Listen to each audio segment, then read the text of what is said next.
Alrighty. Let's see, Discord, OBS, it's all working. Let's jump into this thing. Let's see what kind of game this was. Alrighty. So, our opponents are running very much the same comp they have all match. We're running Ramatra, Lucio, Kiriko. Okay. Cassidy and Sojourn. Okay. Let's see how it goes.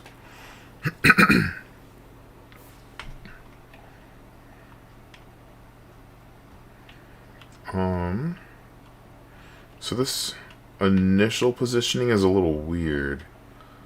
I'm not sure what we're going for. Just going for like a archway hold.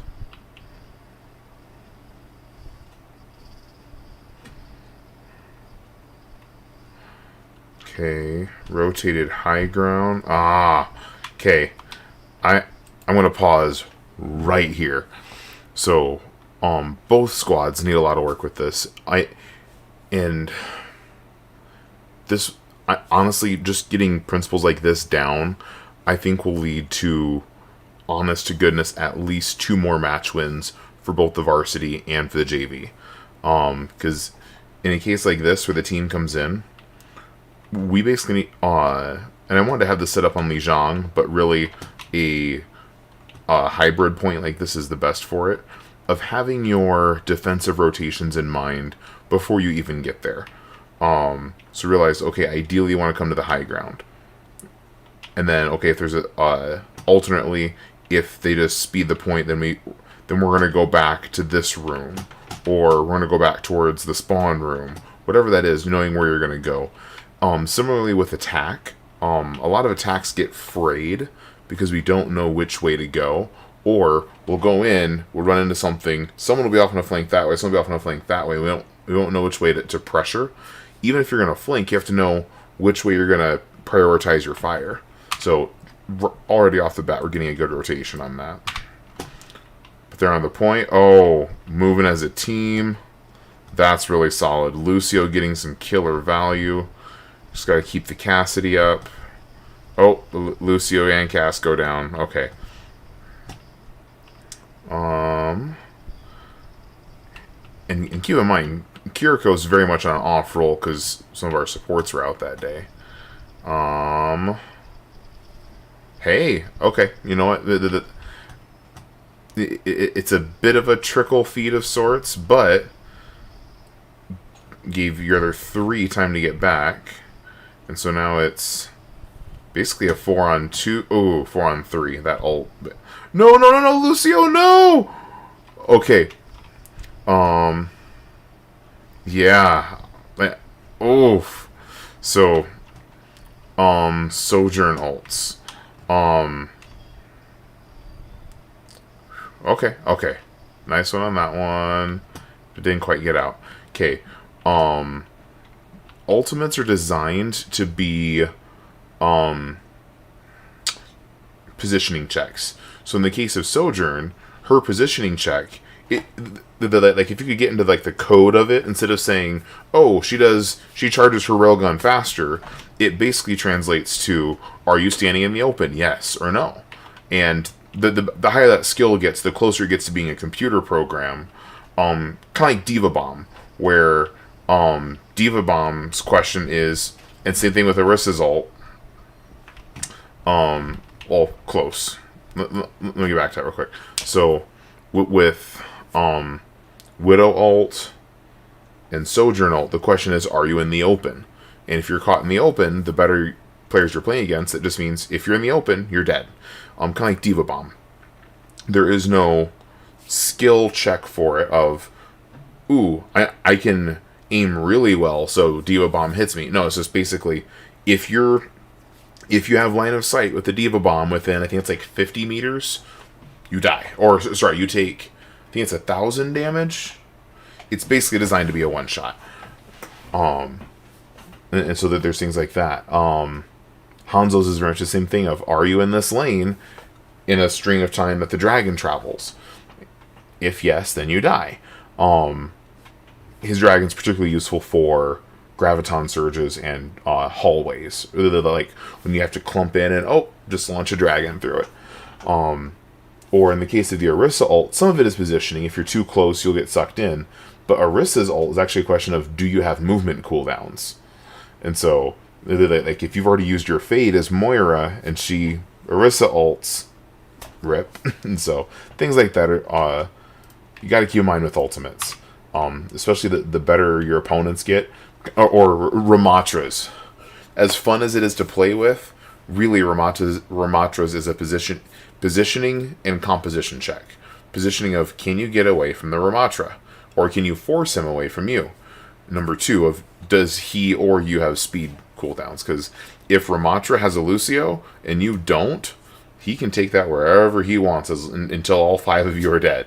Whereas if you have speed but Ramatra doesn't, easy. Group up, speed out, and then laugh at the Ramatra for a bad ult. But let's see. We're still a little frazzled. Okay, got some picks to regroup. We've got 4 folks. Cassidy rolling his boots on back. Oh! Solid 1v1. In terms of balancing this match, that's what we need. Again, win your duels and win more matches. Oh, that was some clutch work there, supports. Oh, more clutch work, but now you got Tracer back. I don't see anyone checking Tracer. Your supports are alone with Tracer. That just smells like a pulse bomb coming up. Ooh, double Fox. Okay. Oh, so yeah, Kitsune with Ramatra definitely underestimated. But Ramatra's not invincible. Oof, invincible. Yep, there it is. Oh, I don't know why I'm so tired at 5 o'clock of all times. Okay, what way to force a Tracer ult? A no-value Tracer ult. Okay, freeze. I like the... Oh, Andy's down. I like the direction of, hey, we're going to go this way. I don't like the direction that you went. Partially because if you just get enough scouting, you can see, oh, they're all already up there. Just running into this choke point makes their aiming so much easier because they can see you and they know where you're going to go. Oh, they're coming in towards us. They're coming that way. Aim at the door. Clink. Easiest shot they'll ever hit. And they're already hitting really good shots. My recommendation, sure, send a tank, 2 supports, maybe 1 DPS. And then send a faster DPS and maybe a support to help them. And pull them on the other side and force that crossfire. Because especially up here, so right now if you look at it, Sojourn's getting the Canadian boots going. Getting some plinks in, and that's how we lost Genie. Now Rissa's already in there trying to make a mess of things, and they can just sit right here and, like, pretty much, no matter who it is, and actually, oh, if I can get this camera angle to work just right, if they shoot a shot, I love these arms. Anyway, if they shoot a shot right here, now admittedly Ramatra's right in the way, but if we keep going through Ramatra, it would hit Cassidy. It would just barely miss Kiriko. Well, Kiriko's already dead, right? And it could hit Ace. All just from this one spot. So their aiming's going to be a lot easier. However, and see, Tracer's coming on over here, Arissa's there, Sojourn's probably going to spin around that way. If they had to split their attention with this doorway and do a 180-degree turn, that's going to reduce the damage any one person takes. Whereas right now they can dump it all in one spot and delete the person in front, then the second person, and so on. And so, yeah, and then that Disruptor's nasty. Do you have speed cooldowns? Nope.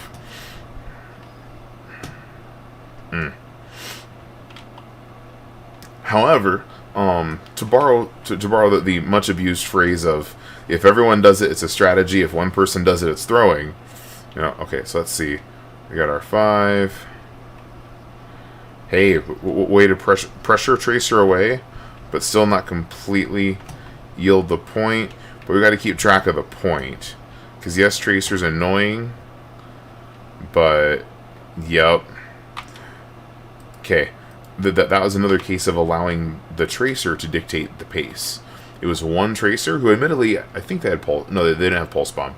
They didn't get a single kill. They were just enough of a pest where DPS and both supports were over here worrying about it. I'm not sure if Cassie was worrying about it, but it also kept Ramatra from going out. Instead of playing Pokey, Heidi, Go, Rosie, sometimes, especially with flankers that are by themselves, it's almost just as effective. Because, see, they're basically doing now what I was suggesting to do on the high ground of pulling your attention 2 different directions. In those cases, it's almost better to kind of like group up and like, okay, the 4 of you are going forward, and I'm going to face this way. So, or maybe I'll do it like this, yeah. So you got the 4 going forward and 1 facing backwards, and just kind of move like this, and leaving that 1 DPS or possibly a support facing the 6, looking backwards to keep an eye on the tracer to see where they're going to go, but still collectively moving out this way. Because when that tracer fight broke out, the payload was way back here. We could have easily Lucio speeded on through up to the point and at least contested it, but we didn't.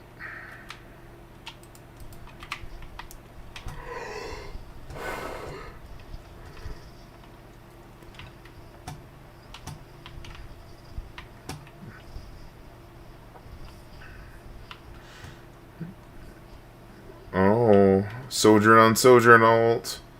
Oof.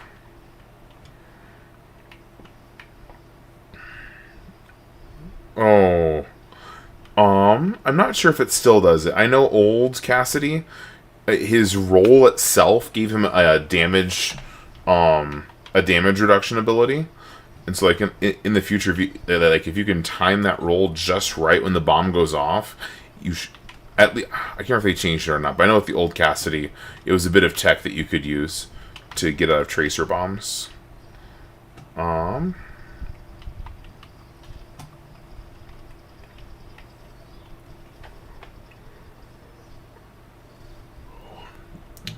Do we have movement cooldown? Oh, okay, cool.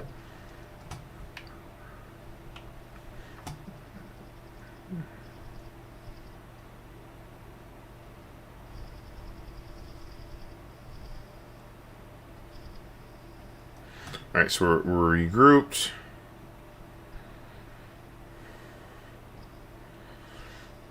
We got Xander on a comfort pick, and that's fine. But if you're gonna do that, gotta use the movement to get away. Now we're down 2, 3, 4, yep.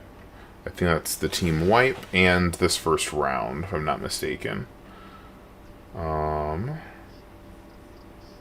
Okay, good stall. Good ult into that as well. Oh, but not the double ult. I realize we're at the last point of contest, but in terms of getting time value, like with multiple support ults, you want to wait until the one finishes, until the other one comes through. That way, so like, I'm not sure how long Kitsune Rush lasts, but say Kitsune lasts for 10 seconds and Beat lasts for 10 seconds. If you use them back to back, like Kitsune and then Beat, you're only getting 11 seconds of support ult, whereas if you layer them on top of each other, you get twice as much value.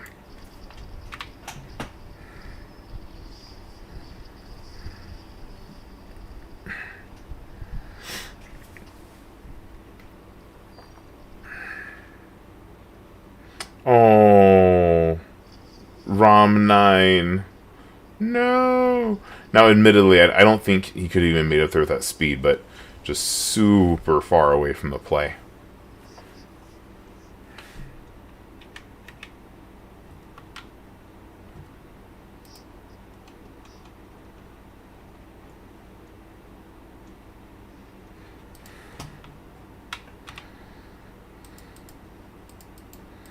Let's see, what the...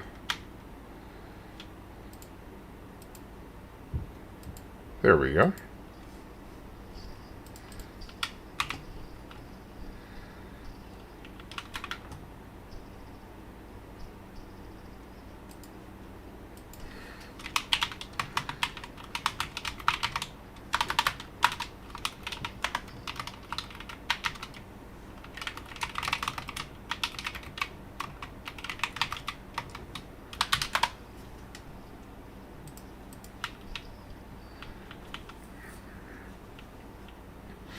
Alright, actually, 1 second. So, very much the same comp, changed out Cassidy for Junkrat, that's fine. I do find it hilarious that one of our best aimers loves using Junkrat, the character that uses the least amount of aim. So looking at their defense real quick, just kind of seeing what different things people throw at us. They still got their same comp. Ah, okay. So they've got their, is that their Tracer or Kiriko? Ooh. Yeah, that is their Kiriko. It's weird. Kiriko and Tracer are very similar models. So they got Kiriko. I'm not sure why Tracer is way back here. I don't know. Then Sojourn Mercy. Arissa in this tunnel is kind of weird, but also is workable. One strat that I saw in Owl is they would basically set like a, basically Widow bait. They would set like a Widow or an Ashe up here with a Mercy boost or a Sojourn, and then the team would come rushing in. They would rush up the stairs, and then the Ashe Mercy would run away this way, and then basically once they got here to the end, it would be, just kidding, we've got like a Reinhardt and a Junkrat and everything, and they would just brawl it out inside the train. It was weird. But, so yeah, just from jump, they've already got some different pinch points as far as being able to get lots of fire into this open space. Let's see. Anyway.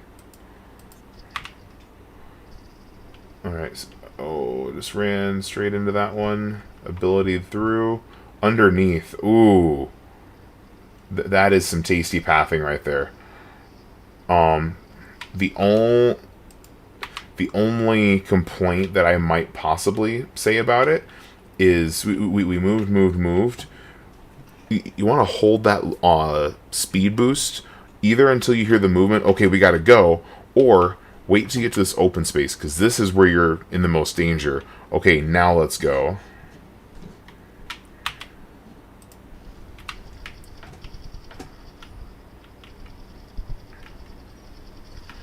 Oh, high value pick. Lost Moth. But still taking it. Now, another thing I gotta point out is did you notice how their Orisa? Actually, the Orisa just waited. You know, I'm going to give tick on the clock. You don't want to give that up, but ultimately the only one that really matters is that last one. They did it to us perfectly on Ilios well, where they just kind of like danced back and forth, on and off, maybe, kind of, sort of, not actually giving up the point yet, giving just enough to drag things out. In this case, it didn't work. They ended up giving it time, but they bought more time than if they just ran in and died.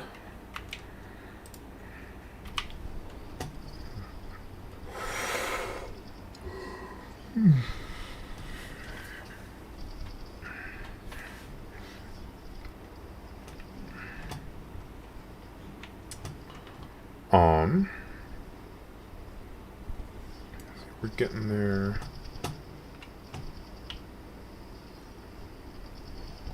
Oh, wow. Way to go, Ace. Ooh. Nice one.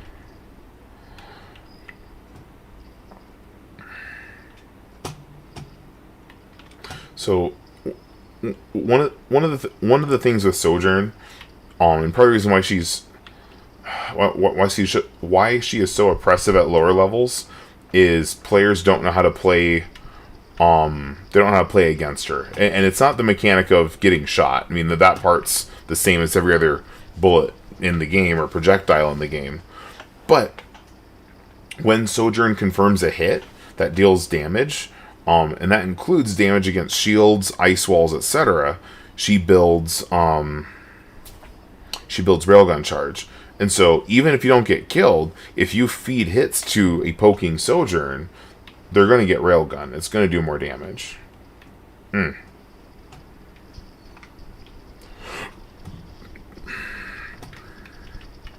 admittedly, this is the hard part. So you got to get underneath there. And they're taking they're taking a really wisely aggressive hold point. Whew. This snow outside's got me so nappy. Cool. Now, are we going to rotate? Oh, okay. That's an unfortunate pick. It really is. Oh, you guys, that right there is marvelous.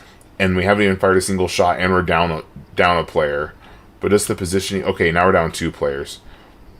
But even though this didn't work the way that we wanted to, it allowed us to control the location and pace of the fight.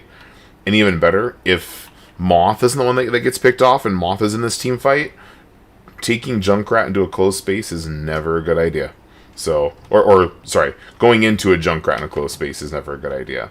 But don't do it. No, don't feed without your 5th.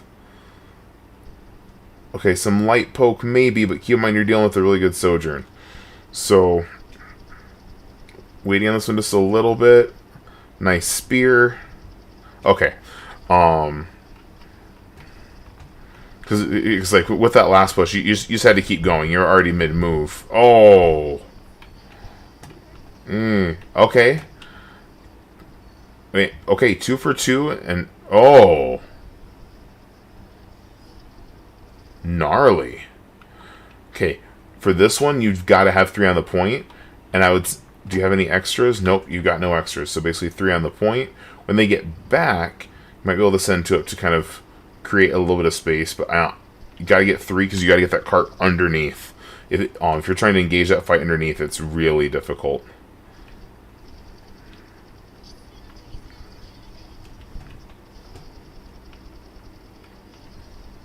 Oof. Nice tracer clip.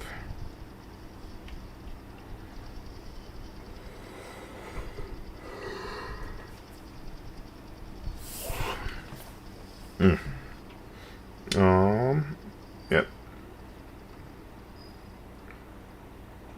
So they're going to press up, but because the cart is all the way back here, you've got further to go, but you do have some more room.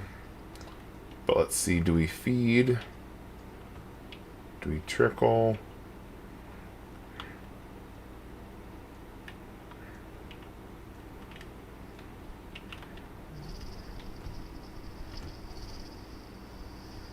Nice wall rides.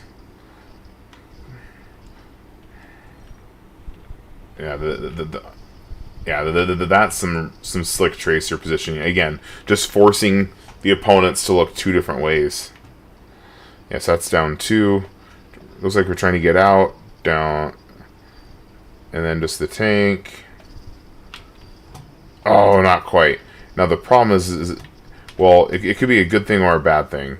Of you've trapped them into coming all the way up here, which means you can get a full regroup faster.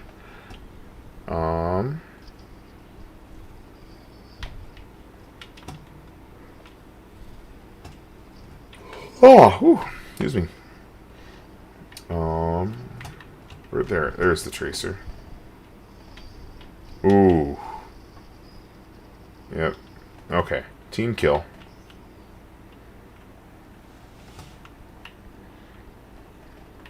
Yeah, they're also just playing a little extra aggressive right now. You can catch them overextended. The full 5-man push. Okay, and I would not be surprised if that was in their comms too.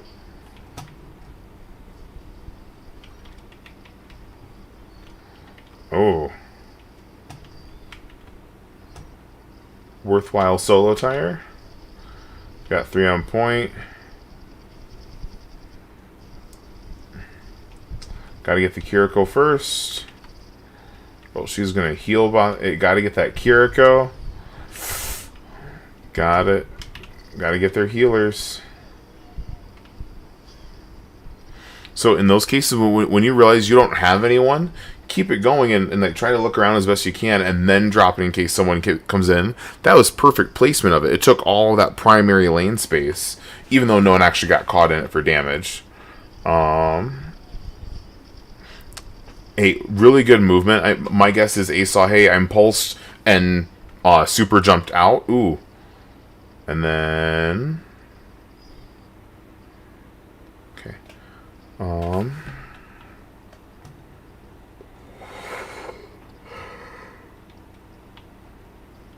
Ooh. I need to turn my heater up.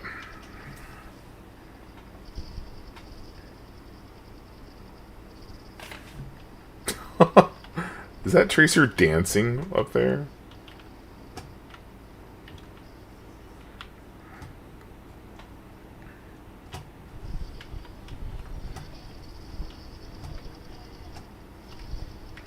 Ooh.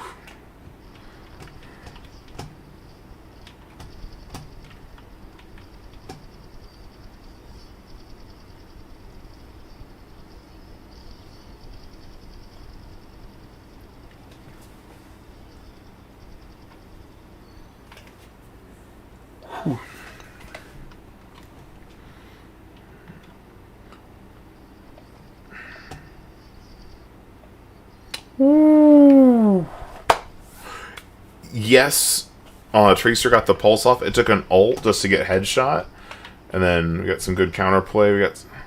So yeah, and then the Mercy. So a little bit of an advantage.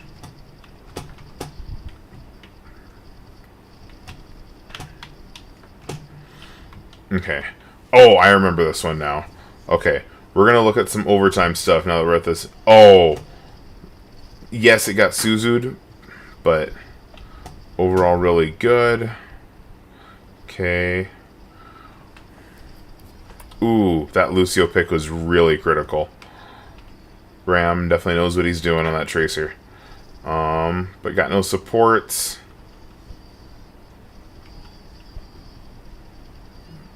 Yep. So yeah, that was a bit of Q stuff, but overall, much better overall positioning.